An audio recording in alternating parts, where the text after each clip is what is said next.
Here. Mrs. Keller. Here. Mr. DeGenova. Here. Mr. Rohr. Here. Mr. Hellinger. Here. Vice Mayor Schaefer. Here. Mayor Riggle. Here. And item 2 on the agenda is consideration of a new liquor permit, Trex.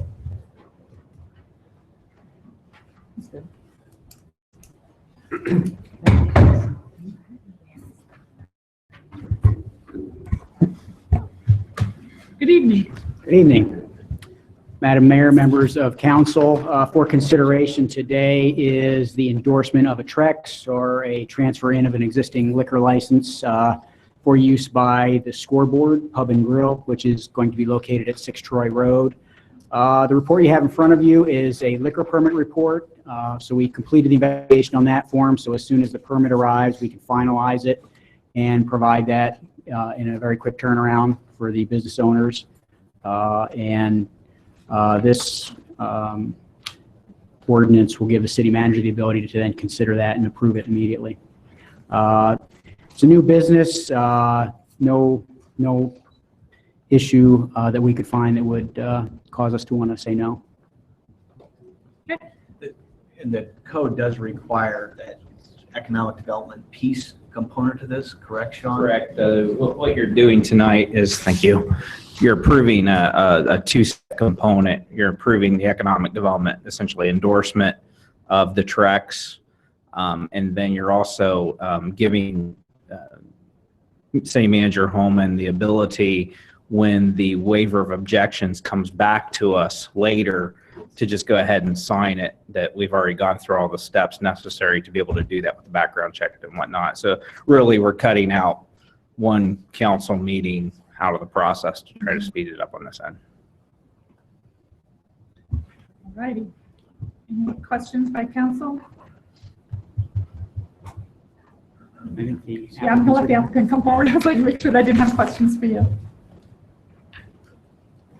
Would the applicant like to come forward? And as you do so, instead of the table, if you'll give us your name and address for the record, please.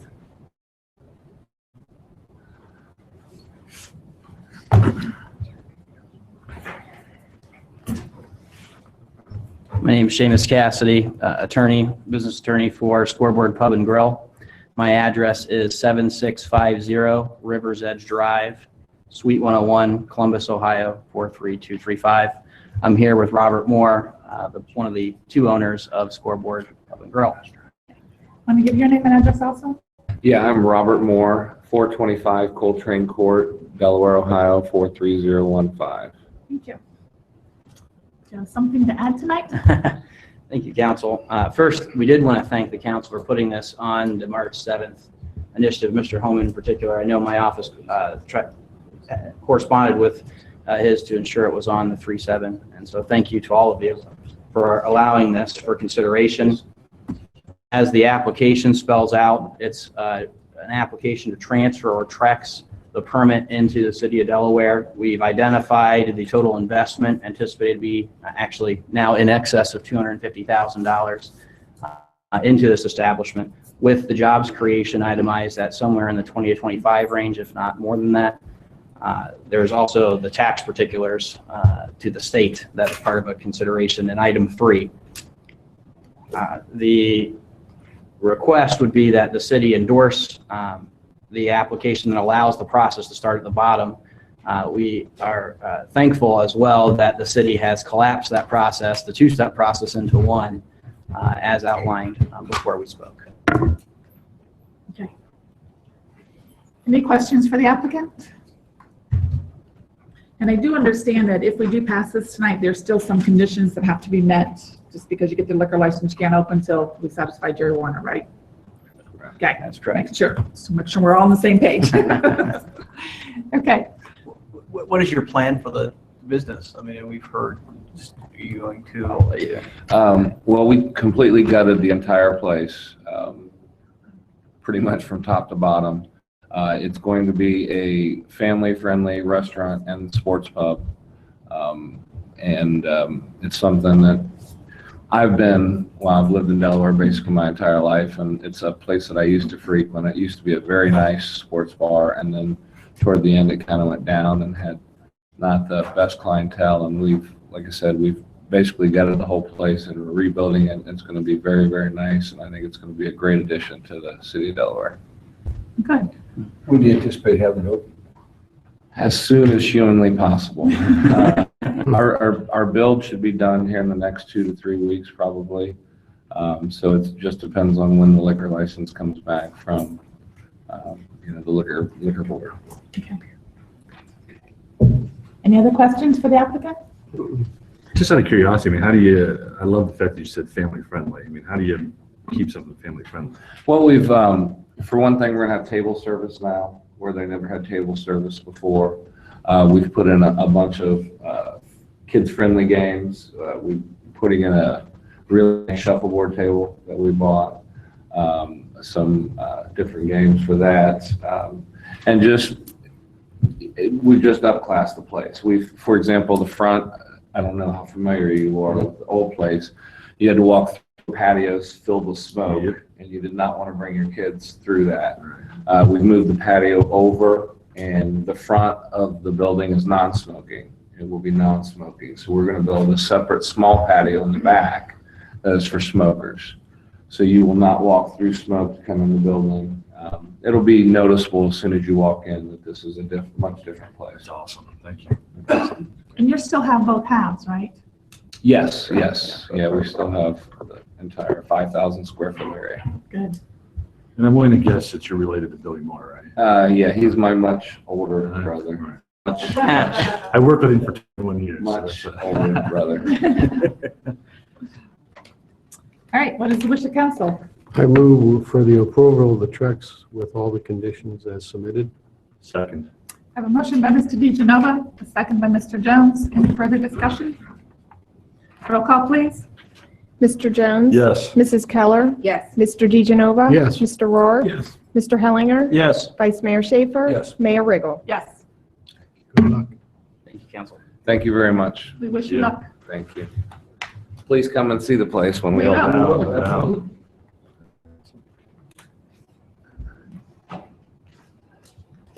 Okay, item 3 is transportation levy follow-up discussion.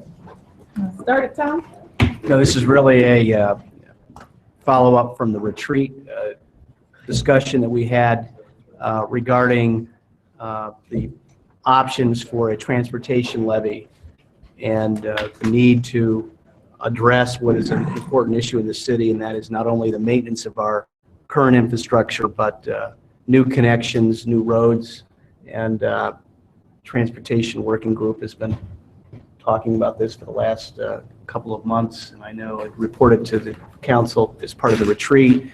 I think I'm prepared tonight to kind of go over an outline of what's being recommended, but this is an important issue for the city, and it's one that is in my opinion necessary if we're going to improve our level of service, not only on our maintenance effort, but our signal timing, a number of the congestion issues that came out in our survey, as well as new connections throughout the community. And so we're prepared to discuss that tonight with full council. Okay.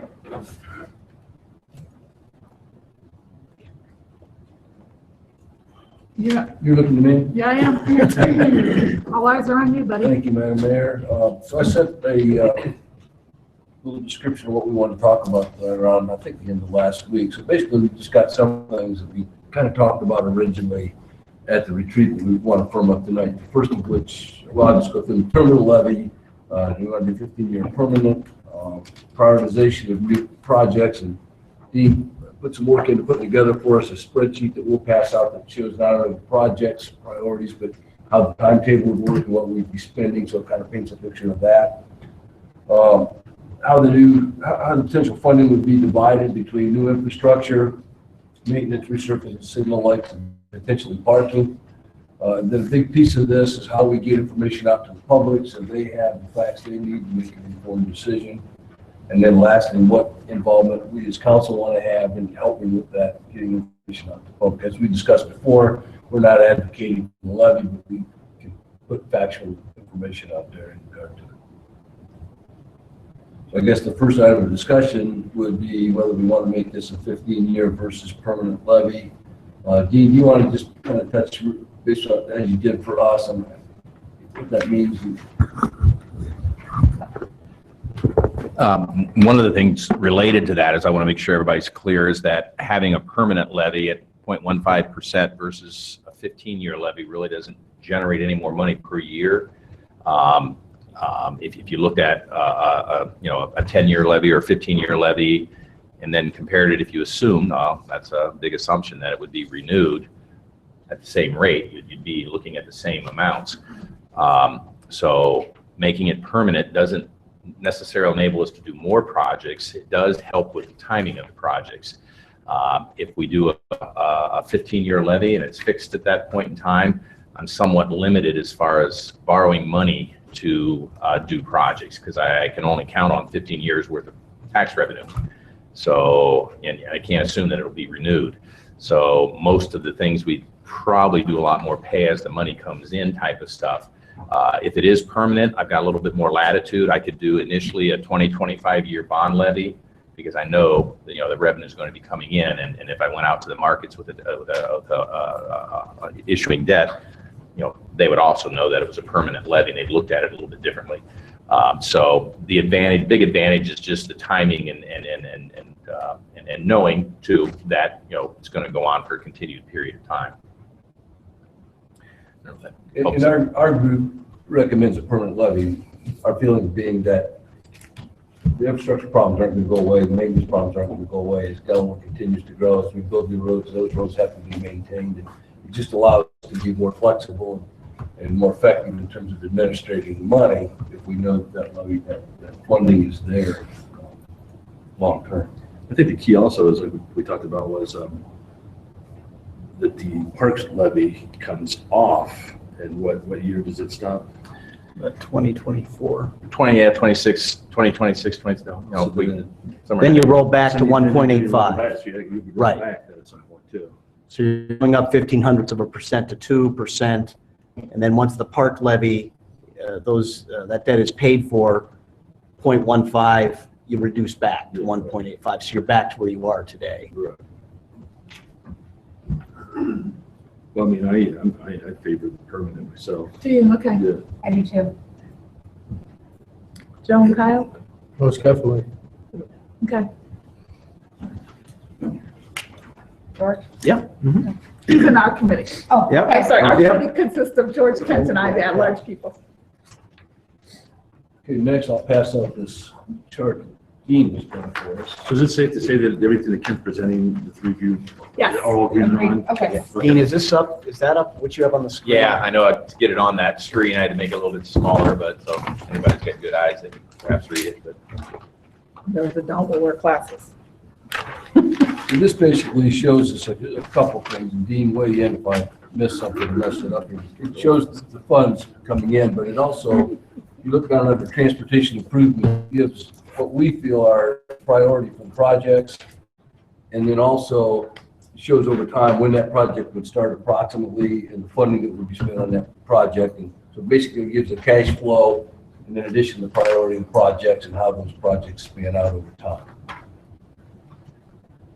And this is based on our initial evaluation that we did based on which ones have the greatest improvement on in terms of reducing congestion, comments from all of you at the retreat, and then we went back in and Bill made his recommendations and kind of tweaked it based on his engineering background. That's how we arrived at these priorities. My first question is for the revenues under road improvement, is that a set percent that increases each year? yeah, as you recall from our finance committee meeting, our 2015 revenues were up 6.16%. Over time, it's averaged 4.5% to 5%. So I plug in a percentage. I think I used either 4 or 3.5%. The first year, because we're not collecting the full, that's why it's a little bit lower, then it bounces up. Are we asking questions? Absolutely. So when I'm looking at residential resurfacing and road maintenance, I'm wondering if those numbers will need to increase as we start getting further out because we just keep building new roads. Where are you at? Bill, maybe you could, Towards the bottom. Down Yeah, towards the bottom, Well, which is residential. I can talk about, because that's Like that, what Bill will put that in. end up being enough in 2027? What I did there, and again, this is just a scenario, trying to give the committee that we were talking to an idea of what our cash flows may be. We had talked a lot about was dividing up the roughly $2.2 million of money, with 800,000 going to residential resurfacing, road maintenance at 200, a transportation improvement grant match money would go towards 200,000, and then the residual, about $1 million, would go towards these improvements. So it's kind of hard to predict exactly when or how this may all play out. One of the issues, and when I considered whether I increase that at a percentage amount, that 800,000, increase that at 4 or 5 or inflationary number, I didn't, just so that we could kind of keep it clean. But what I do know, that probably will occur. I think if we target that as the goal, the more we kind of communicate that moving forward and then kind of identify those roads. What doesn't show here, and it's kind of hard to with this type of analysis, is if you look at the top with revenues, a couple of these transportation projects assume we're going to get grant money. So the first one is in 2021. You see up there at the top, there's a green number for grant income of $11,200,000. I don't know. That's kind of with the timeline I think Bill had looked at when he hopes to be able to do that. Whether we actually get that grant funding or not, obviously if we don't, that has a big impact on this. But the $200,000 of the 2.2 that we're allocating towards the city's grant match, some of that number down there, that $200,000 a month, year would probably go towards our share of some of these grants. I didn't reflect that because it would have gotten too complicated. So in essence, I kind of drew the conclusion that yes, we'll be able to inflate that 800,000 moving forward, because hopefully we will get some of these grants, and some of that grant money will be offsetting city costs that's included in the transportation improvements. I think it's important to point out too that we're breaking this down, 800,000 for resurfacing and 200,000 for road maintenance, 200,000 for grant match, but we're not building into the levy that those percentages have to continue. We want to allow some flexibility. The levy can only go to transportation infrastructure, and none of the current general fund money will be reduced by the levy, so there's a guarantee that it's going to get used for that. But if one particular year the maintenance is higher and we do less in terms of new infrastructure or whatever, we have that flexibility over time for Bill and his staff to make those decisions. Madam Mayor, I have a couple of questions. sure, go ahead. So as I look at the transportation improvements, without pulling up my map, are all 4 wards represented in those improvements? Looks like it. I see 1, 2, is there, I guess, point 4, right? Joe? Yep. You're the Stratford 23. Stratford 23. And there's some other projects that are funded through other sources that we talked about at the retreat that are also going to be happening during this time. They're just not coming out of this. So Bill, the big improvement to the point then happens in 2021, right? Well, it's just, yes. I guess what happens with that $500,000 in 18, 19? So what's the ramp up, the soft cost, Yeah. probably? And what will the voters see at the point out of the gates that, because that's what they're going to want to talk about at the point. So Sure. it looks like you got some money to spend, year 2. So what's going to happen? They're going to say, okay, they're doing it. Well, what we're showing in here is about $2.5 million of potential levy funds going right to the soft costs, which would be the design, preliminary design, right-of-way acquisition, environmental work. And that will take us up to the point of going out to contract, They won't contract. see any dirt being pushed until 2021. Right. Okay. And I know we had some discussion with council at a previous retreat about what if that became our sole priority and we were to assume that we're not going to get grant money. Mhm. What does that do? Now, we talked about, yes, we could do that. That would certainly eliminate a lot of the other transportation improvements. So what does that mean if we don't know whether we're going to get the grant until 2020? Well, I think some of these projects, as they materialize, especially with having a permanent tax, we have to then adjust. If let's say we didn't get that grant and council felt pretty strongly that we need to push everything else way back or eliminate and get the point project done with city funds, it would probably change some of those as we move forward. I've only shown the projects that were talked about. Obviously, with a permanent levy, there'll be more at some point down the road, some of those more other projects would just be pushed back further. The other point to make in terms of the timing of the projects that are grant funded, especially if they're grant funded through MORPC, is that in any given year, if depending on where your project is and if other projects aren't advancing at the rate that they were expected, things can get moved around. So there is a chance that you can get things started earlier. You have a much better shot of addressing that point if we're able to put more of our local dollars into it, because increasingly the state is looking at projects that are where there's local match participation. And that is really one of the advantages of being able to, of the levy, is being able to give us the match dollars necessary to address what everybody realizes is a problem intersection. We met with the Department of Transportation last week. They're well aware of this. And obviously we want to get their support for it as a project, but if we're able to leverage more of our local dollars, that's helpful. We passed out before you a sheet of projects that just give you an idea, if you look at the Central Ohio region, of how competitive transportation funding is. And this shows you, just this sheet here, $800 million worth of projects in the region.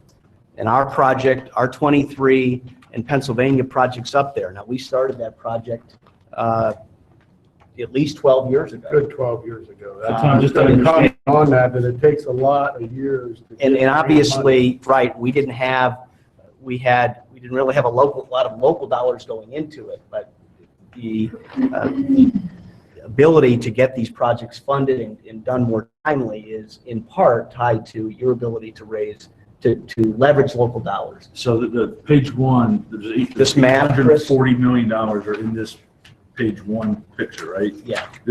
This represents $840 million. Yes. All Yeah, of these that's in the Morpsey shown region. into this, Yeah. right? Okay, all right. And that just, it just gives you an idea of the projects that are out there, how competitive transportation funding is. And that's why if you're just solely relying on the state and you're not able to put a lot of your local dollars in there, your chances of getting funded are not going to be as great, and it might take longer. Hence our 223 projects that we're doing now on 23 and Pennsylvania was well over the last 10 years, and same with the project at 315 and 23.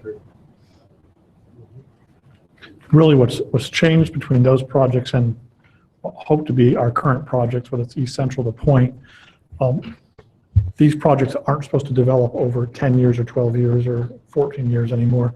You need to go into an application with your funding available, with your minimum 20%. Some of these projects have 30%, 40%, 80% local funding, depending upon the entities.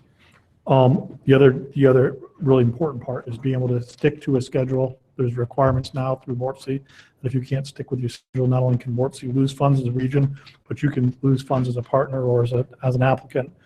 So if we put in a project for a 5-year or 6-year from beginning to finish construction, your project will be finished in 6 years, or you risk losing money. So keeping on schedule is important. A big part of that Tom already alluded to is significant partnering up with your local dollars, private dollars, county dollars, other funding sources up front. And those are the projects you're seeing up here now in the TIP and the Metropolitan Transportation Plan are those who know these are our priorities and we are committing our resources towards them. It's absolutely critical to have local funding match upfront identified before you even apply, or applications won't be considered for approval. And that correlates with the William Street project that we're going to do out there. That's correct. We would have lost, what, $4 million if we didn't. In take that particular, initiative. exactly.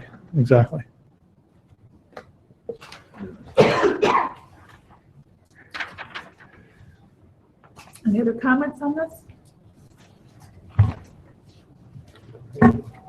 Any questions on the spreadsheet, the big, large one that's up on the screen?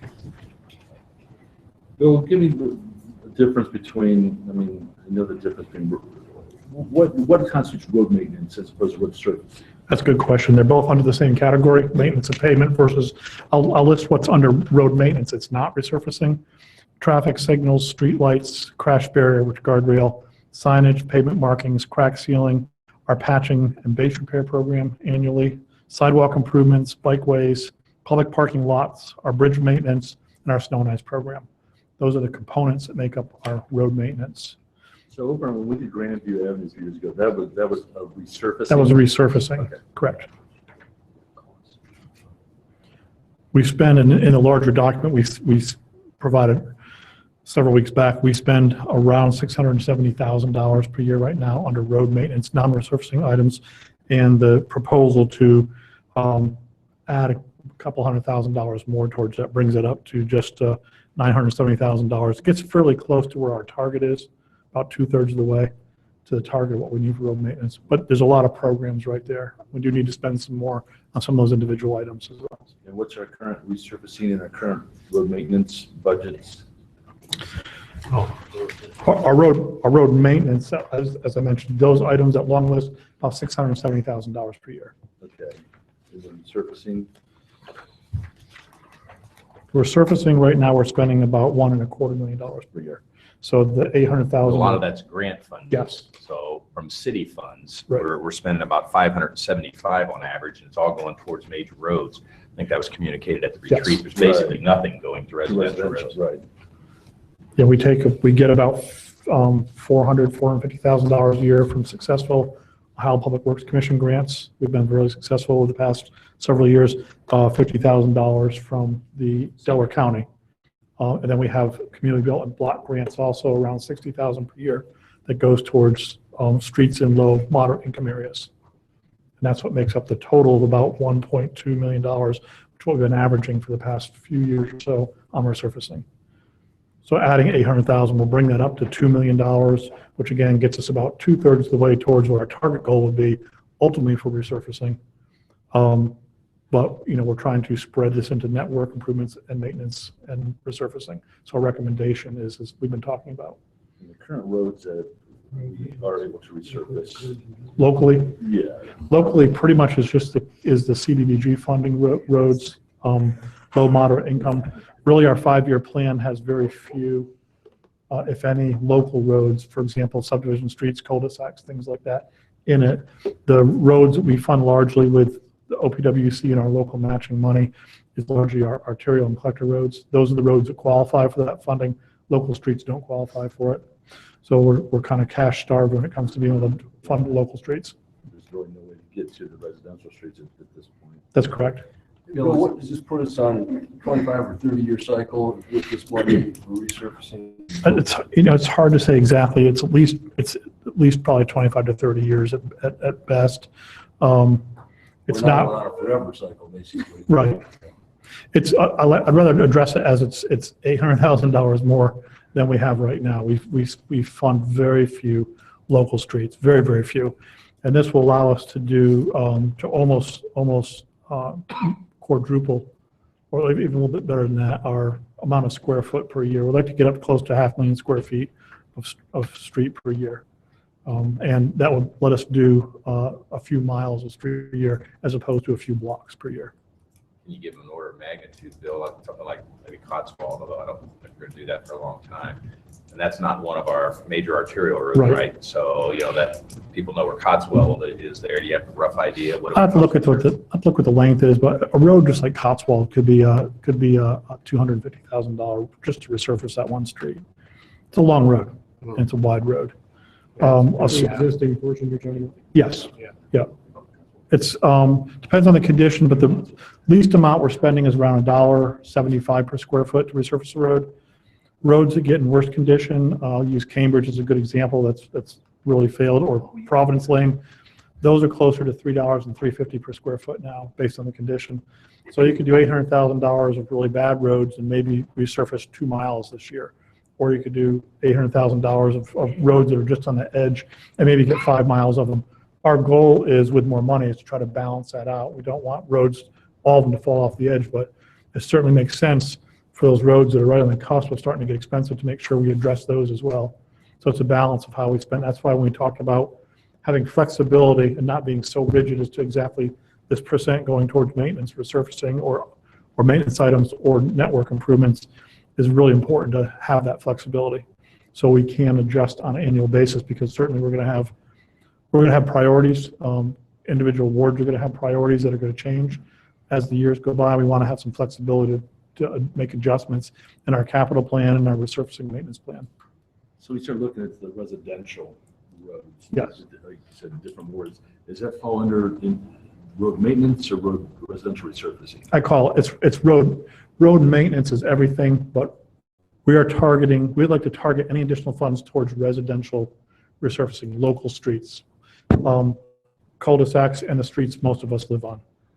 I think residential streets probably resonates with most residents. They figure that's the streets we drive in. It's non-collector, non-arterial, because I believe the way we've been utilizing our funding, I think we have our collectors and arterials fairly well balanced with the amount of money we're putting towards them. Our residential streets were out of balance. I guess what I'm trying to get my head around in all this is, so if this, if the voters were to pass this, and then when the $800,000 a year residential surfacing and the $200,000 for road maintenance, I mean, residential surfacing, does that include some of the arterials, or is that No, or is that this is, neighborhood? yeah, I'd like to say that targeting right into the neighborhoods. Okay. The 1.2 million about we spend now would stay with the collector arterials. Okay. Any additional revenue, I would suggest, goes right to the residential streets. And then, and that amount would be roughly this, another 1.2 million? Is that what I'm looking, is that how I'm supposed to understand Right, that? assuming we get the same level of grants, I think the general intent is that we're going to continue spending the money we have then on the road. We're not going to, rob Peter to pay Paul. And almost all of that exclusively is going to these arterial, the roads. And I don't know if you can give them a couple examples of what they are, but, and as Bill just said, those are okay. We'd like to be able to fix them better. So that'll be sustained with the revenues that we already have. The additional money will go directly towards the roads that we're not getting. Okay, so where so follow my out here. So then, when we go to the residential, do we then look at the pavement index? Mhm. So then we PCI. start, okay, so that's how we would start with that then, okay. Right, and we've been monitoring and maintaining that. So, assuming we had the funding, we would come up with a program. We already have our program that we'd like to do, but it's going to be, let's do 70% of streets that are PCI, Right. 50, We 40, would start low. 30%. Let's get down to the PCIs that are below 20, try to capture a few of the really bad failed roads and put the rest towards roads before they fail. I swear it's my last question. Oh, those are good questions. So, if we look at, so I would assume we follow the pay index. Right. Would we just do the lowest ones, or could we do like the lowest ones, at least one in each ward? Yeah, that's a lot of information You know what I'm developed. saying? That's the flexibility I'm predicting we need.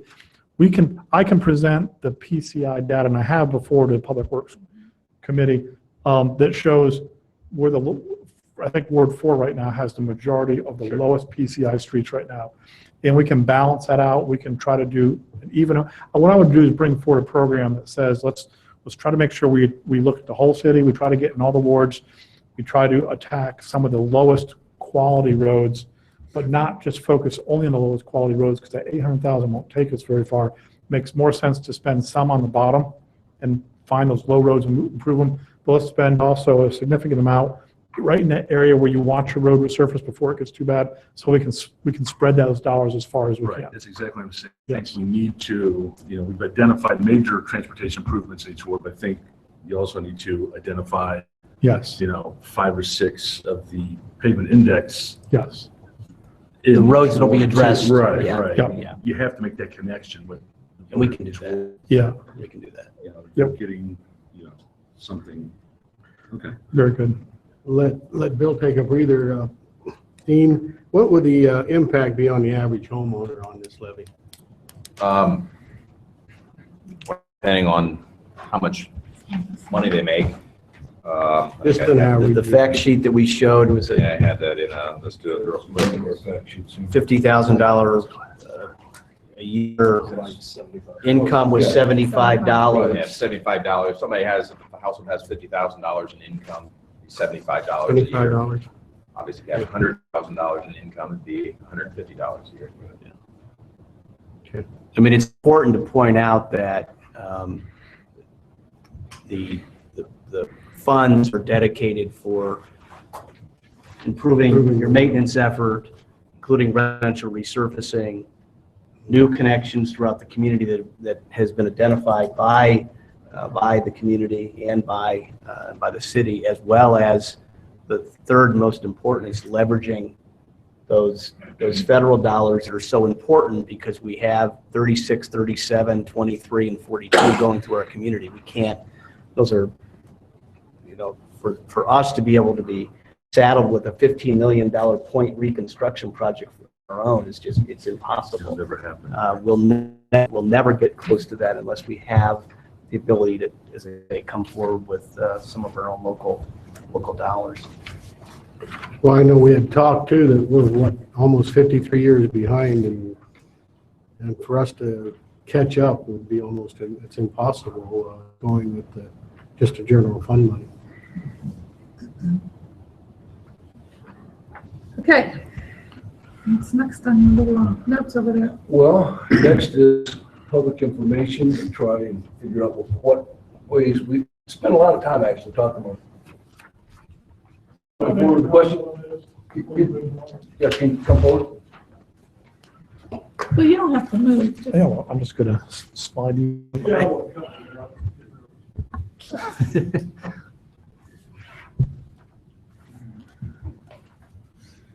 My name's Vic Vining. I live on West William Street. And Can we have the actual address on West William? I'm sorry. 325. Thank you. Back in 98, this is a legal opinion from Honorable Dios back then, on County Resolution 98-616. And I can read this really quick. Provided for revenue from tax at a rate of 0.5% to be used for maintenance and improvements of county roads and bridges, including such improvements to existing county roads and bridges as widening or adding new drainage. Everybody here is paying that sales tax. How much did you say we get from the county every year? Towards the OPWC is 50,000 towards that one project. How much over the years since 98 do you figure we've got? If you include Sawmill, it's a lot more. If you include Sawmill Parkway, it's substantial, and that's what. As well as East William Street Bridge, which was 100% county. Yeah. Yes, but they're required by law to do that. Mr. Bousman and I had a discussion about that one time. I said, no, I'm sorry. It's not, you had to do that. Anyway, that was passed back then. And then resolution 07-541, they made it a permanent levy or permanent tax. Now, I don't have any problem with this maintenance, okay? But I still say technically, this is going to be a double taxation on the city of Delaware. Now, back in 07, Councilman Moore and I addressed this body and the county commissioners. And at the time, I asked the city attorney to look at getting us out of this so we could fund our own without being taxed twice on it. I know this is a levy and there's a sales tax, but we're all still going to pay double. And it's not right. Well, we all want Sawmill Parkway. And what's the dollar amount that the county's putting on behalf of the city, if that's how you put it? Well, they're fronting it. Yeah, I know. Technically, we're going to pay that back. Yeah. It's allocated towards the city, but that discussion over the years has been here a long time, and it jumps all around with a lot of different issues. The double taxation's kind of an interesting take. What in the past years when we would go after county funding that roads and bridge, a lot of people would indicate that there's a lot of people that live in the county that don't live in this city, Right. but pay the city income tax. Yeah, I've heard that already. And so, there's any number of different ways different people look at it. But at the end of the day, even as we looked at it legally, the ball in their court. There's nothing that says they have to or don't have. It's kind of like the EMS tax. Could there be a referendum? And, we've took the approach many years ago to kind of work as much as we could with the county. And I think they've shown some interest at times. But that's Yeah. Nothing has That's one of ever the things. come of it. We can't do anything unilaterally to really address it, and that's Well, why it's always been. yeah. I think something can come of it, and I think one of the reasons that we talked about the Point project being, shouldn't just be the city's project, it should also be the state. The county has a stake in that, and we intend to talk to this county engineer about that and request their participation in it. We recognize that everybody pays that road and bridge county tax. Obviously, they're benefiting now because of Yeah. Sawmill Parkway, but But what I here can see is you drive out of the city limits, there's some really nice roads out there. We've got all these roundabouts and widenings and right. What we're getting back from them is not in proportion to what we're giving them. So I'm saying. Yeah. It's just, it's not right. Something's not right there. So that's my comments on it. I just wish you folks that would take the bull by the horns and do something about this. Well, we have a meeting with the county engineer on Wednesday, the mayor and I do, and one of the county commissioners. And I guess it's not as black and white as you suggested it is. Because the county commissioner, if the county engineer were here this evening, he would argue that it's not his responsibility to maintain those county roads through the city legally. Right. And most county engineers have that same philosophy. Our county engineer has been willing to provide county tax dollars on a road in the city that will help with economic development. That's very, very significant. And that's important to the city. But you bring up Sawmill Parkway, we're going to pay them back, right? Well, we're paying them back through tax proceeds, through a tax increment financing. It's not our general fund dollars that are paying it back. We're not using these levy dollars to pay that back. Yeah. But it's significant for the city. Yeah. From an economic development I'm standpoint. not well versed in all these No, I know, technicalities, but I just see what I Yeah. see. Yeah. Okay. Thank you very much. Thanks for coming this evening. Sure. No, there's only 3. Come on. You'll come forward and give us your name and address.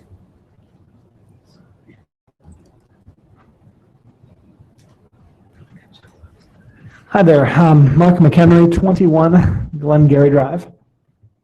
And I don't know, this is just kind of frustrating. My wife and I both work in Columbus, so we write a separate check every year already. Pretty substantial. I mean, we're not rich, we get decent jobs or whatever, but I mean, now you're saying an additional 0.15. I mean, all of a sudden we need 2.2 million or whatever more per year.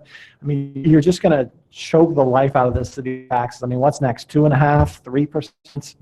I mean, I literally don't get it. I mean, everybody up here is, nodding and an affirmation of this potential levy. I mean, it took us till 7:07 before somebody directly addressed the taxpayers' concerns about what would the average taxpayer cost. I mean, it's I don't know, it's a shame, and I just can't believe that everybody's just totally on board with just more taxes, more taxes, more taxes. That's all I got. We've had a retreat over this whole thing, so a lot of us have heard it before. 3 of us have had meetings every week. So it's not that we're just nodding, we've heard a lot of it before. So I apologize to think. And that is, and that is true. I have not been in your meetings or whatever, but I mean, it's just amazing that it's always a higher percentage of taxes that's needed. When I was a kid, the Ohio, Ohio, I remember sales tax. It might have been some county, city, I don't know, I was a kid or whatever. It was like 5%. Now it's what, 7, 7.5, 7.75. I mean, you're just going to have it where there's no money left. I mean, like I said, we're just writing, I mean, it'll be hundreds of dollars more a year, every year on top of the check we already write. It's just preposterous, and it's just, I don't know. I don't know what to say. Well, just keep in mind, we can't raise the tax. It's up to the voters. Yeah, but you're all kind of on board with it. I mean, you're nodding and excited about it. I mean, understand what needs to be done in order to the roads in our city. Oh. Right now, they can repave these roads every 50 years. Okay. How long is it gonna be before your road falls apart and you're gonna be screaming at us? We're trying to be proactive. Well, I don't know all the things that are involved with the city, but I mean, I'd be happy to take a look at all the expenses in the city. And I say we start with the roads because everybody needs the roads, and we kind of, there's got to be some waste involved with it. I mean, there literally has to be. I'm glad you brought that up, actually, because there are programs available where people can see the numbers that we're dealing with. The budget's online. The budget is online, but there's also those things that we learned about at a conference where citizens can go in there. I think that would be helpful if we did that so that citizens could see what we're dealing with. And I think the reason why we're all nodding is because we've known this information for a long time. Every year when we look at the budget, we say we'd like to increase our resurfacing, or we know that we have connections that we need to make, and the money just isn't there. So now at this point, at least the way that I feel about it is I'm willing to say, I'd like to ask you and everyone else, what type of roads do you want? If you want the type of roads that we're describing, you can say yes. And if you don't, you can say no. And that's feedback that we need to have. We need to at least ask for that feedback. And I feel like this request is just to ask for that feedback from people who live in Delaware. What type of roads do you want? Oh, well, I want great roads, but I mean, the income tax now, you're putting a 2 in front of it. I mean, we're incrementally then, 2.5. I'm sure there'll be some other need that's 2.5. And I mean, pretty soon you're a ward of the state and you have no money to spend on your own because you're giving it all to the government for whatever reason. I mean, it's, I have to sympathize with you. I worked in Columbus for 40 years, and I paid the city of Columbus over $2,000 an average a year for city income tax to Columbus. And I addressed it with our state representative 25 years ago. I don't know how long I've been living in Delaware. 3 years. To give you some history, we had a tax levy put on for the Justice Center, and we stated that we would remove that tax levy once the Justice Center was paid for. And it was up to a 10-year period. In 7 years, we removed the tax. We had a tax put on for the fire department, and that's building us 3 new fire stations in the last 4 or 5 years. We have 1 more to go out on Cheshire Crossing. And then we have the Parks and Rec, which we stated that we're going to remove that back to 1.85 once that is paid off in 2014. but at that time, there won't be a thing like, oh, well, we still need, more funds. Let's just go ahead and, and then there'll be signs out that'll say no new taxes. No, and we built a new wastewater treatment plant. Didn't cost the citizens anything. We bought a new water treatment plant, $35 million. And that's all being paid by fees. So, we're trying to observe what the city needs. I've sat on this seat for 25 years, and I remember back in arguing with all the way to the governor's office, on double taxation for that. And they're not going to budge on it. Columbus isn't going to change they want their tax dollars too. What was the income tax 25 years ago when you started in Delaware? In Delaware? Yeah. It was, Dean? 1 point? Well, it increased over time. If you go back 25, 30 years, things were done with assessments. And it went away from the assessment process and started looking at a community-wide tax, and it started out at 1% or whatever. 1% for long. But, again, as things changed and demands changed, and just like I mentioned before, you got to pass a tax to build a fire station in the neighborhood with all the people that have moved in because everybody's expectation is a certain level of service. And you got to be able to keep pace with that. I've been doing it for a long time, and I can tell you that 25 years ago, condition of our roads was 10 times worse than it is today. And it just wasn't. It was there's just a lot of issues, and a lot of these transportation problems we're talking about today have been around for longer than that time period. And I think, as some of the council members said, at some point you got to go to the voters because you hear a lot of feedback from people. Traffic's bad, this, that, and whatever else. And as our engineers would tell us, it's not free. So you give them that option to say, here's a way, conservatively to try to address it. And down the road, maybe if the levy, one of the levies rolls off, again with the Ohio law, you got to go back to the voters. And so it's just a democratic process to see if what people willing to pay for services. If not, we'll keep doing what we're doing as best we can. Well, and one of the driving factors for us behind this is when we did our citywide survey in last year, 40-some% of people said one of the biggest concerns is traffic congestion and the condition of the roads. Another 30-some% said they'd be willing to consider paying more taxes in order to improve those things. We know from a financial standpoint that that's the only way we're going to be able to make these kinds of improvements is with some additional funding that we don't have now. So I certainly understand nobody wants to pay more taxes, but a lot of people are moving to Delaware because it's a great place to live and work and raise a family. And as that happens with more and more people, there's more and more congestion, more and more use of the roads, and we have to find some way to be able to deal with that. Well, with more and more people, though, you have more and more people working that are paying taxes, and without additional levy, though, right? Yeah, but more and more of those people work in Columbus, and that money stays there. So that has an impact. Yes, we get a portion of half of what our tax rate is. And so that compounds that over time.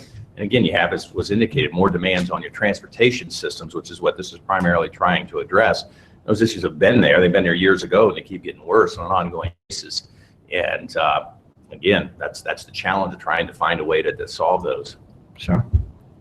All right, well, I appreciate you all listening to me. We'd be willing to, if you want to follow up, I'd be happy to sit down with you at some point, just go through the budget and just kind of show you what we face on a kind of day-to-day basis and what council faces, just in terms of the enormity of the problem that we have, the limited resources that we have to address it, and what happens if we don't address it. And obviously, I'd be happy to meet with you and talk about that. Appreciate that. And you heard that the budget is online, so you can review it, and then feel free to call if you have questions.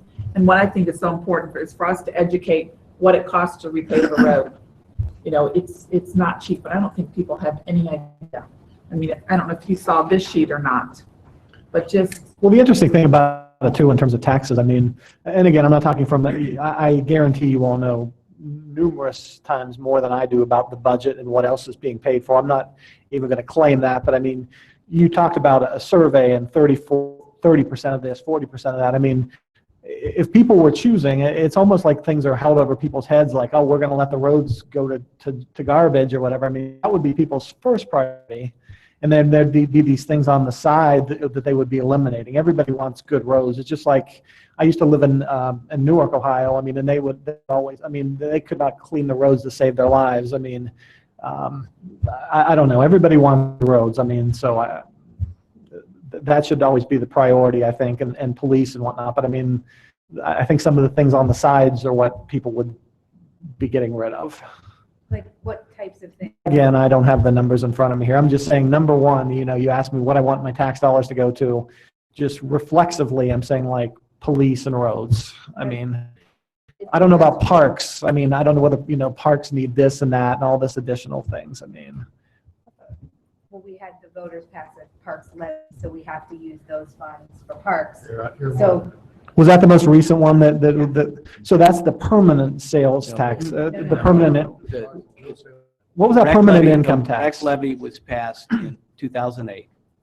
The permanent income tax or the parks? No, for the parks. Okay. And that was a levy that expires once the debt is paid. That was a citizen initiative. Yeah, that was a citizen initiative. That took it up to 0.15. Meaning the citizens brought it forward, the council didn't. Okay, for the parks, the temporary one. So what went from 0.15 to? And then in 2010, yes, we increased the fire levy. And it's up at 0.7 now. Stations. So it went from 1.5 to what then? 1.85. Permanent. No. It went from 1 point, once that rec levy is paid off, it'll go back to 1.7. So it was 1.5 and, our math right. So 0.15 was increased for the parks, and that'll go away, and 0.3 was for fire. So it actually was 1.4 plus the 0.3 for fire to 1.7. 1.5 gets us to 1.85. So, another thing related to taxes, and not so much for his case, but it was something that maybe come up, and this might be a time. One of the analysis I provided to council was comparing Delaware to other cities. A lot of those that live, and including Newark. But a lot of the people moving here are coming from the suburbs of Columbus, and they've had 2% and above rates for a long time. But it's not just that 2% income tax. The majority of those cities, Dublin, Hilliard, Grove City, Westerville, Worthington, they don't fund any of their fire EMS operations out of that 2% plus income tax rate. Here, our rate's 1.85 and 7/10 of it goes to fire EMS. So we're left, and 0.15 goes to this park improvement, which can only be spent on certain things. So our general operations, including what we help support our road systems with, is a 1% tax compared to 2% and 2.5 in Columbus. And we're starting to see, and we have for years, with a lot of that growth that those outlying suburbs experienced 20, 25 years ago, those same demands. And at some point, those people moving up here with the same expectations, they come up here, the housing's a little bit less for a new house, taxes are a whole lot less. You compare your property taxes, and if you came from Newark, maybe not so much, but you compare your property taxes in Delaware, to Westerville or Worthington or any place in those suburbs, and they're probably half as high. But along with those people moving up here is a higher level of expectation. And I think the councils over the years have been confronting that, and at some point they have to say, well, we need to give the people the opportunity to see if they want to raise the level of service a little bit. Yeah, I do agree. I think that the tax rates, and that's one thing I wish I would have looked more into, is just opposed to a nice house in a neighborhood fairly near my work. But I honestly think Sunbury is probably the only one that's very reasonable, to be honest with you. But sorry, go ahead. No, but the answer is general question.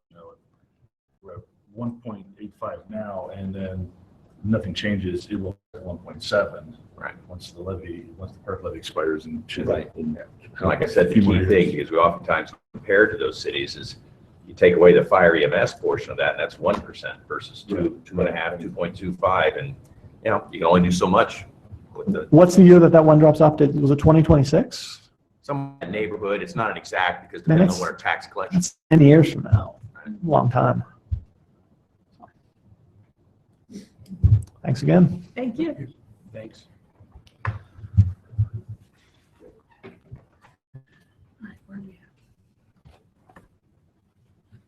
I don't know what you want to do in terms of just talk about what we've talked about. Sure. Okay, so we're trying to come up with what's the best way to get factual information out so citizens can make an informed decision. So some of the things that we talked about, and this is where we're looking for ideas, both in terms of what information, how we present it, but also what our involvement should be, what are the groups that we should go talk to, what's the best way to get the information to people who need it. But starting off with the goal of the project, what is it we're trying to accomplish and why? The citizen survey information and what our goals of the project are. And then to kind of break down exactly how the money is going to be spent, what's going to be spent on resurfacing and what does that mean? Just like Chris said, what's the difference between resurfacing and maintenance? Most people don't know what the difference is. And so for each of these areas to talk about, what's included in maintenance, to have a much simplified version of this that kind of lays out costs and timelines and the priority of the project so people can see what they get. And then one of the things that Carolyn or somebody came up with is some examples of, it costs this much to do so much guardrail. You don't cost this much to do, because none of us really have a clue how much this stuff costs, just for any of those kinds of things. So just to be able to present what we're going to do, what it's going to cost, and why it kind of costs so much. We want to make clear that the general fund monies that are currently being spent are going to continue to be spent. So this money is going to be in addition to that. Then it goes back to what Carolyn said. The current money being spent, it will only get you a new resurface road every 53 years. Was it 53 or 58? No, it's I can't remember. I know it's been in the Well over 50 years. And so if our feeling tonight is that we're going to move ahead with this project, and we would go to staff and ask them to come up with some of this, and we would tweak it, and then. What was the event though you had at the last week? I forget. East Williams. How was out of town? How was the turnout for that? Good. Very good. And how did we promote that one? Was it just via Facebook and Flyers, ETA. utility bills, stuff like that? Did a letter go out to that neighborhood? Yeah, we did. I think the other thing to point out, I guess, to the citizens who are here tonight is that between now and the time that council would act on legislation is probably almost 3 months. So there's nothing legislatively that's done until city council actually puts legislation before themselves to consider and hold public meetings about that, and that would be June. Between now and June, the intention is to go out into the public, to meet with homeowners associations, to meet with civic organizations, to meet with residents, and to find out get the feedback and try to provide as much information about why it's important, why we're considering it, what the options are. Have you considered this? What do you know? What does it cost to maintain a road? That type of thing. Just try to get that feedback so that probably in early June, by that time we'll know, based upon the feedback, are we going to move ahead at that point? And I think that's what our recommendation is. I think some of the tough part is just our budget process. And I remember when I was first elected, and everyone has this impression that government there's so much fat, and there's so much waste. And I think that maybe on the federal level, that there's some truth to that. But as you get closer in accountability to the voters, I think there's a whole lot less of that fat to trim. And so my first time when I was going through the budget with my sharp pencil, making my little Post-it notes of, oh, we don't need to spend this much on cell phones. And then I find out, well, why are we using cell phones? We use them instead of CB radios, and they wouldn't be able to communicate. Okay, scratch that off. We need to keep those. And then I'm left with virtually nothing.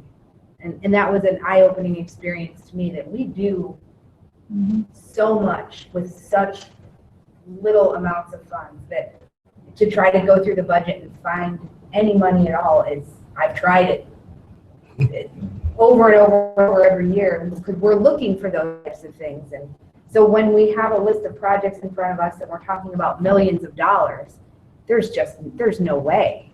I mean, I had trouble finding $16,000. I think that was the number I came up with for the cell phones that I thought were unnecessary, that ended up being, well, if we want to communicate with one another.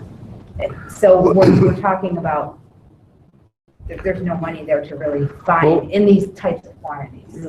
One thing to piggyback on that, Lisa, is most new people moving in the community don't realize that we lost $1.1 million to government funding from the state. The local government funding, for years, we received so much money from them. And I always say that's probably how the governor was able to balance his budget when he took away. It wasn't, I think that's how he did it. Pardon? That's definitely how he did it. Yeah. You take all the local communities and the county and townships, but it really hurt us, but yet we were still able to maintain a balanced budget. We were still maintain a balance forward of a budget of over $4 million. And we're still able to take care of our police and fire and all of our employees during that period of time. And we're still battling that battle. I'd still like to get a portion of that back, even $250,000, which we were going to dedicate to roads. Well, and at the same time, we also lost the inheritance tax, which was another $450,000 a year. So when they keep taking money away from us, somehow we have to figure out what else we're going to do next. And I guess getting back to what Kent, you were saying about the information, that's a did you know? Did you know that we lost that type of dedicated revenue? I mean, that's really just trying to inform the public about what the reality is. Now, full circle back to Mr. Shaver's question, I guess. What's the plan of attack to promote this, right? Right. Of course, still trying to identify. I mean, I know I mentioned at the last retreat that I got a couple of HOA meetings coming up in April, but I mean, that's and that was 3 subdivisions in my whole ward. So I mean, and that's really what we're trying to target. If we can get staff to get these FAQ, did you know type documents out there.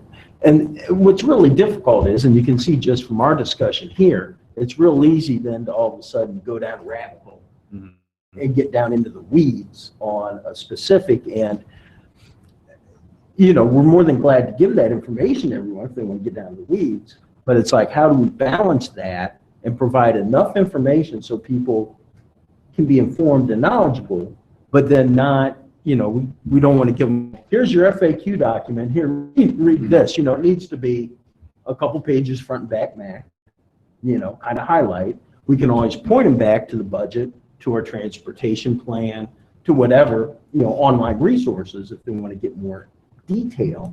But I think that's kind of the balancing act that we have to be able to attain there, is give you enough information so you can inform, but not overload you so that your brain just blows out. I think it's worthy to consider using some type of citizen budget program where people could actually get in there and say, okay, I know we need to focus more on our roads.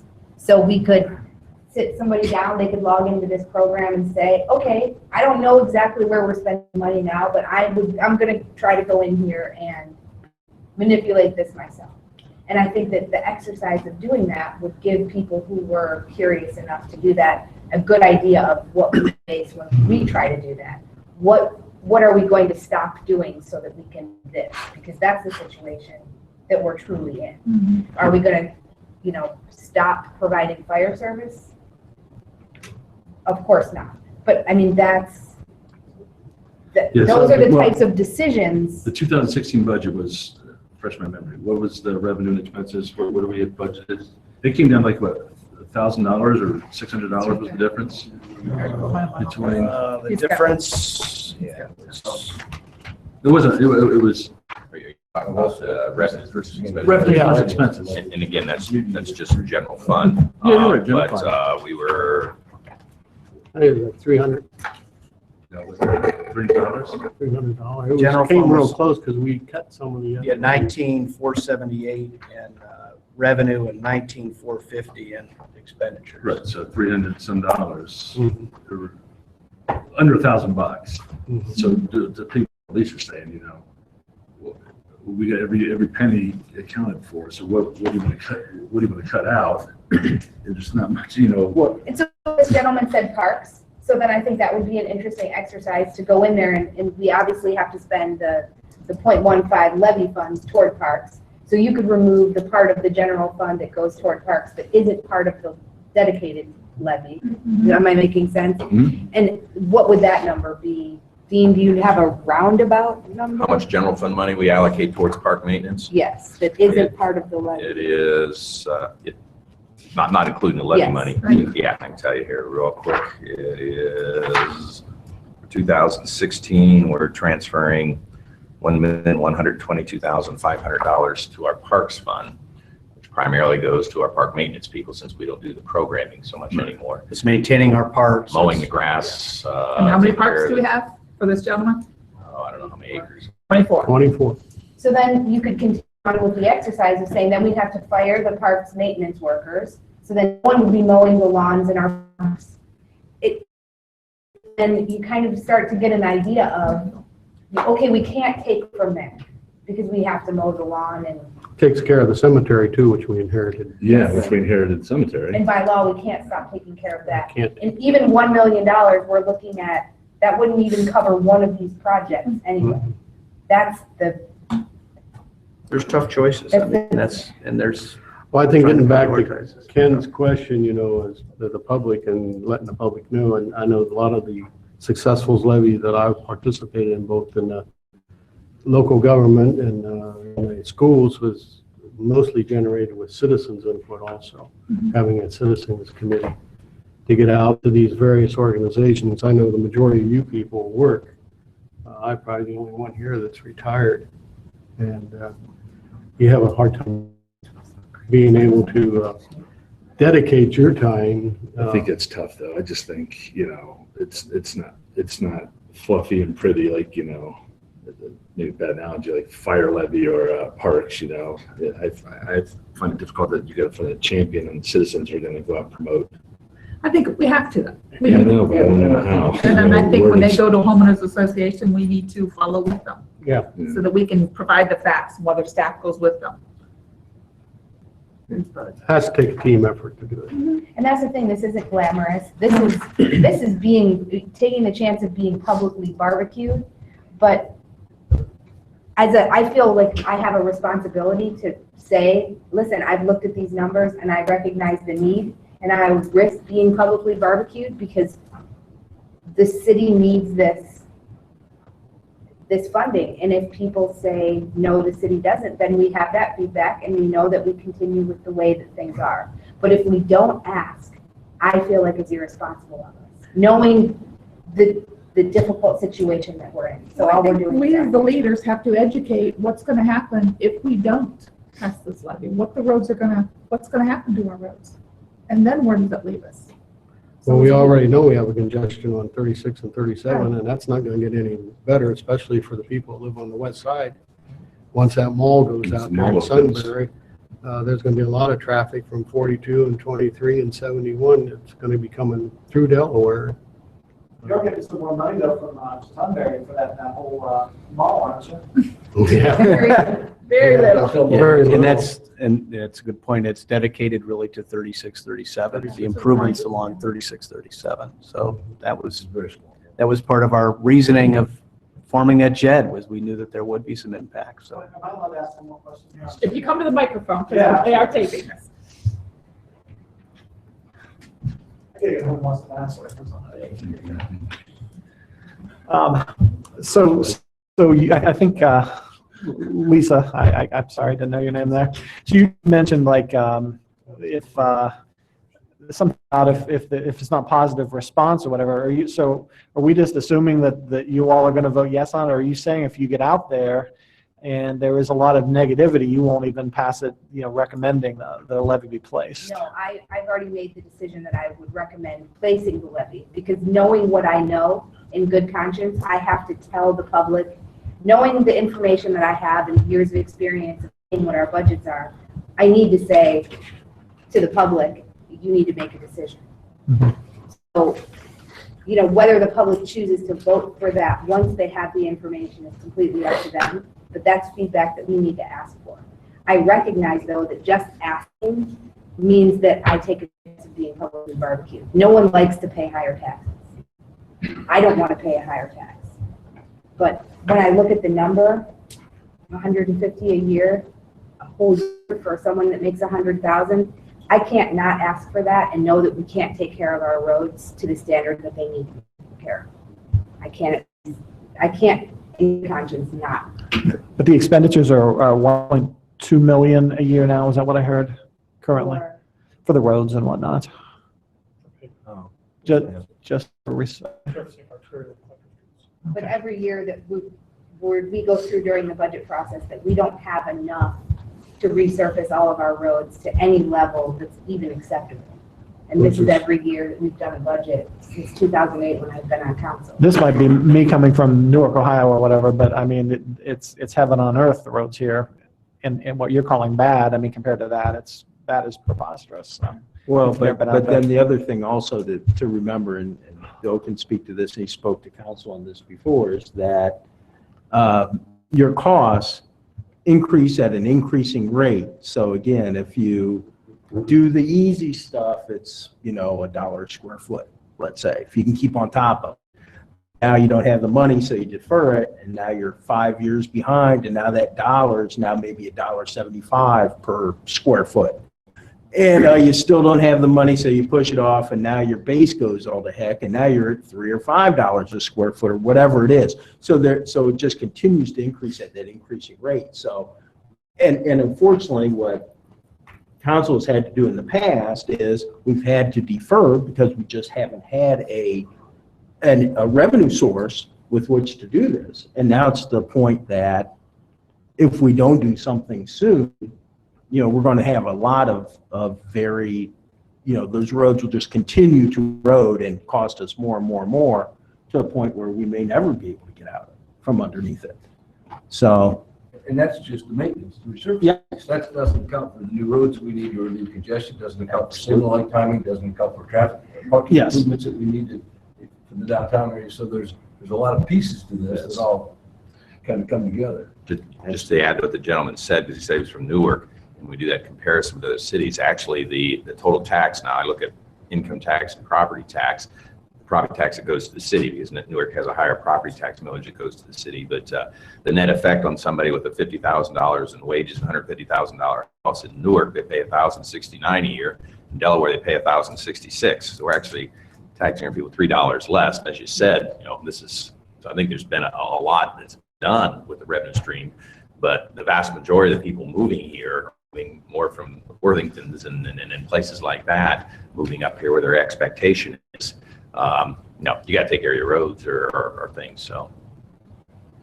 Getting back to our public information, I just was thinking, given the success of that East William Street forum that we had, what's everybody think about one of those on every ward and actually having the source points for the projects that we're talking about here, so people can actually see a picture of what it is that we're talking about doing in terms of. In addition to our 2 or 3 page FAQ, this would be an opportunity for more information, more feedback. I mean, the homeowners groups and stuff are good, but like oftentimes they're small. Just a ward meeting, you need an open house. Yeah, on each ward. Where we Ward went out 1, here, Ward 2, yeah. And all of us are, or many of us there to be able to share. The only thing about that is, and I look at my ward, and I know I've got a lot of areas that need repair, you're gonna have a listing. When are you gonna do Cotswold? When are you gonna do Cheshire? When are you gonna do, Canal Avenue? Yeah. And that has to all be spelled out at that. They're gonna wait, do they have to wait, or are they not gonna wait? Is it on the list? Is it not on the list? Is it 10 years or 5 years? So they have that expectation. That's one of the questions they're gonna be asking. But Joe, and that's what we had, when we had our discussion the other night, we talked about that. And, there's no way that we can say that Bell Avenue is going to be done in 2021, or whatever year, because Over a 5-year period, it used to. Yeah, but it's so dynamic in nature that you just, maybe in a larger scope, you can say maybe these are tier 1 streets or these are tier 2 streets, maybe something along that line. But what we don't want to do is go out and give people false expectations. I can guarantee you this, if we don't do the levy, your street probably isn't going to get resurfaced or really worked on.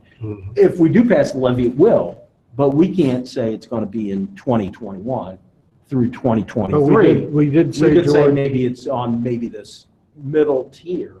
We did say, though, that we were going to take care of each ward X amount of times, not just concentrate on Ward 2 that's or right. Ward 1. Yeah. We have to concentrate on each ward. Yeah, spread it out. Sure. And we talked about, we do owe the public a plan.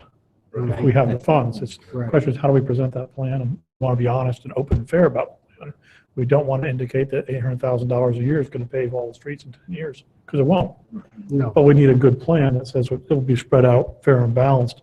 One of the questions that Mr. McHenry brought up was, there is a perception of a good number of our newer residents that come out of new subdivisions, their roads are in good shape because they're brand new streets. Sure. When we evaluated the pavement condition indexes and ratings, I ran some numbers separating off everything that was built in the past 10 years and 20 years. So I can see really what our streets really are that aren't brand new roads. And that's one of the basis for the request for additional funding, is that we know streets that have been built 20 years ago or further that have not received funding are in really very difficult situation. And one of the things folks need to do is get outside the new subdivisions and drive the older areas. Even some of the old subdivisions up in the older parts, Lexington Glen was built in the late 80s, early 90s. Some of those streets are in terrible condition now because they haven't had money put into them. Now we're able to take care of Bueller Drive and Lexington Glen as the main collector. That's the only street we were able to take care of in that entire neighborhood. And there's streets like Albemarle, Cambridge Drive, Providence, Bridgeport that are in terrible condition, as well as the cul-de-sacs.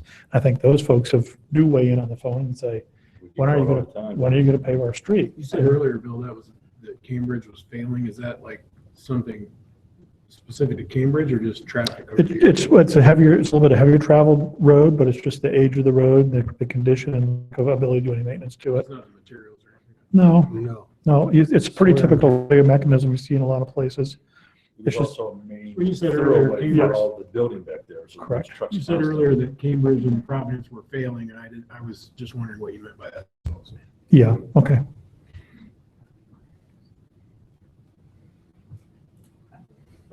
Tom, in terms of moving forward with public information use, we've kind of talked about some general things. What do you think about maybe having staff start to do some drafts of some of this? Yeah, and Lee's already started working on that. Okay. He's already put together he's working with Bill on that, I think, in the next week too. I Maybe our think group we can get back together, Yeah. review that in draft form, then get it out to the full council for your review. But it's a lot of just good information for public to understand what we're facing, and then get the information out there, have the public open houses, go to the civic organizations, and try to educate the community. Utilize the Facebook page that Lee works to, once or twice a week, Delaware, did you know? And then put something out there. Just start talking about it. We got the radio thing on Yep. Friday too. One of the things, and I think Lisa touched on it a little bit, but so this gentleman here, when you talk about, because I think most of the people you're going to talk to, if you get them out there, they're going to have some of the same comments. I don't know what you're currently spending the money on. And we've talked about this a lot, how we can take all this budget information and compress it to, here's in general, the big picture where the money goes, at least to have something to say, well, here's not a lot of detail to this, but you kind of went through that just verbally. But so we'll try to also, I think, unless, if it'd be helpful is to have something else that we can hand out related to that. Because it'll be a question. Yeah, this is where the money. That's with the levy proceeds, but generally it gets back to, that doesn't talk about what money we're spending on recreation or what we're spending on. We talked about current. Right. I really think we should consider getting at the citizen budget or some type of application Well, that's, I think, similar to yeah. that. Well, there, I think there's two elements. I think what you're talking, we're trying to get a more user-friendly, I mean, a lot of what we talked about with our service level budget document, but I think what you're talking about is that like an interactive software, like in SimCity or something, where you can go in and change it around and say, here's the way I think you should allocate it. But I don't know if that, I know that there was something that came up at the National League of Cities. It's very inexpensive. It was.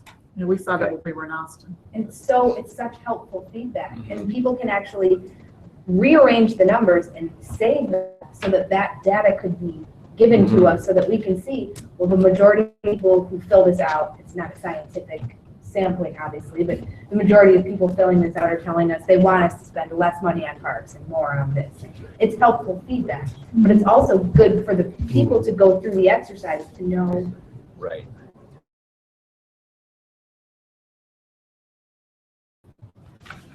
We can set up a demo for a work session or something like that. To have some. Yeah, I think you just want to. Yes, you did. If we're gonna have a work session, I don't mind meeting Okay. if we have important business to take care of. I just want to get together and talk about the weather. It's really nice up there. Bill, do you have anything else to add? I know, I see you writing way over there. I've taken a lot of notes. I know.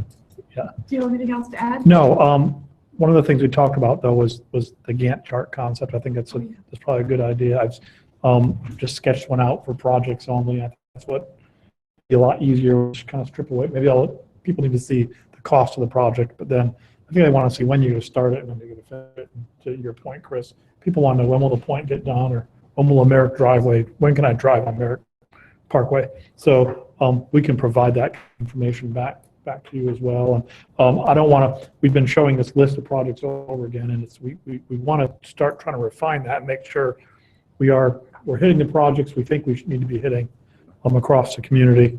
So we can, a lot of the numbers that Dean works on are really based on the project's cost and what I say is a delivery start and beginning of those, because that's going to drive when we have to borrow money. Can we borrow that much? Do we need to slide projects out?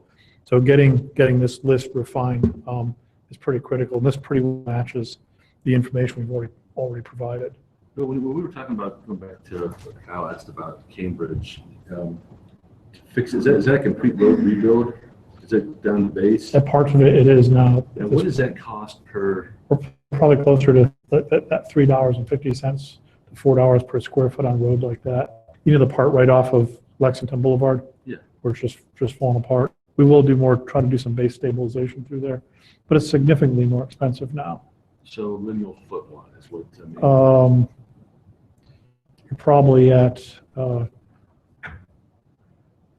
to $120 per foot. Per foot. And then how about just on a resurfacing? Probably down to like $20, $25 for it. That's the kind of information that needs to be. I ran some quick numbers too on Joe's.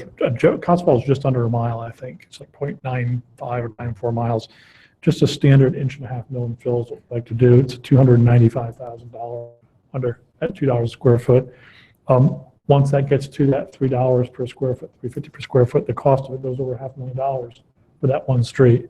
That's how sensitive streets are, is once they get bad and your cost starts to get exponentially more expensive. And then it levels out because the road's completely failed and it's not going to fail anymore. It's just bad. But now you may have to spend $700,000 to completely rebuild that street because you can't rely on any of the pavement, and some of the base has to be reworked. So that's kind of that's the cliff notes of how a road fails. So, Which means, again, once it's completely failed, you go resurface it, but 2 or 3 years later, it's going to look just like it did before you did that. Right. And that's a cut-through road, artillery road, whatever you call it. Mhm. And they're, in the morning, and I've already addressed it with the school system, 12 buses that go through there, and 90% of them are empty because they're using it because they're coming from the garage, going up and down Cotswold and Somerset, and they're just tearing up the road.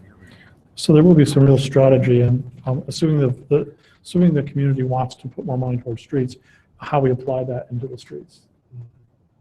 Very, very important. So what we can come back with is just kind of an outline of these talking points you're asking us to provide, pull that together, review it with the group, and then have it ready and start setting up public open houses, HOA meetings, look into the citizen budget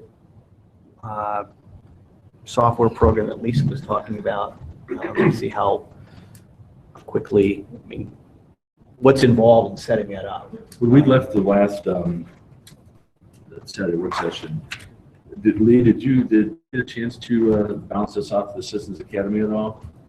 You should come. Okay. Yeah. Lee, I know it's gonna make you mad. Will you come to the microphone so we can hear you? I apologize. I owe you. It's my fault.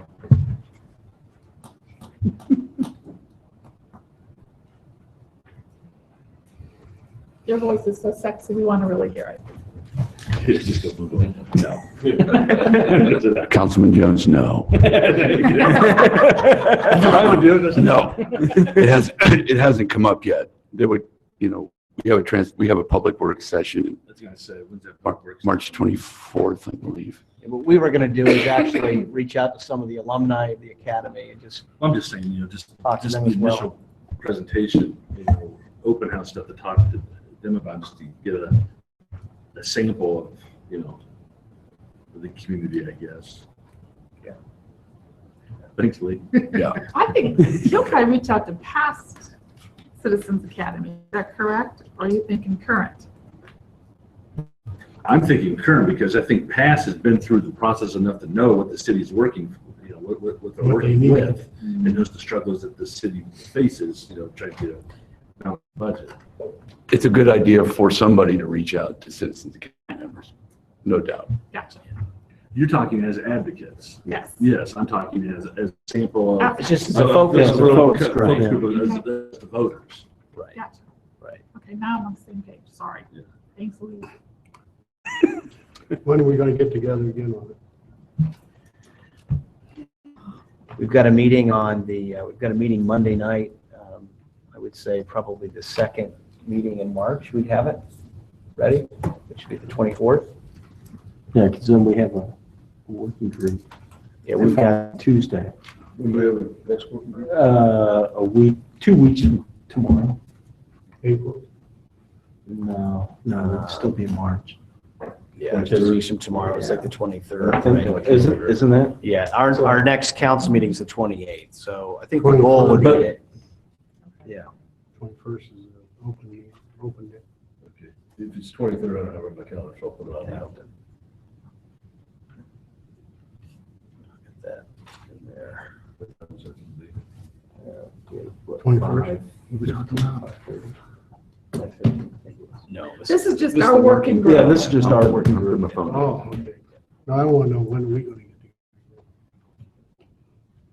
together. We have full council. Probably another work session we could do it. Yeah, that's what I'm First in saying. April. in April. Well, I'd hope, idea is to get this information put together as soon as we can, get it reviewed by council, and start the process. I think it's. So we should have this then available to review with all the council at the second Meeting in March. council meeting in March. 28th. Yes. Right.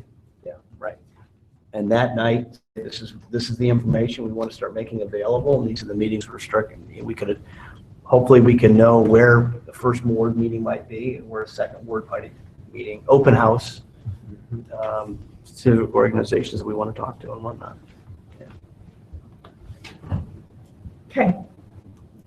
Anything else? I look for a motion to adjourn. So moved. Second. We are at 8:03. I don't have any other place to read about it. Wednesday. I keep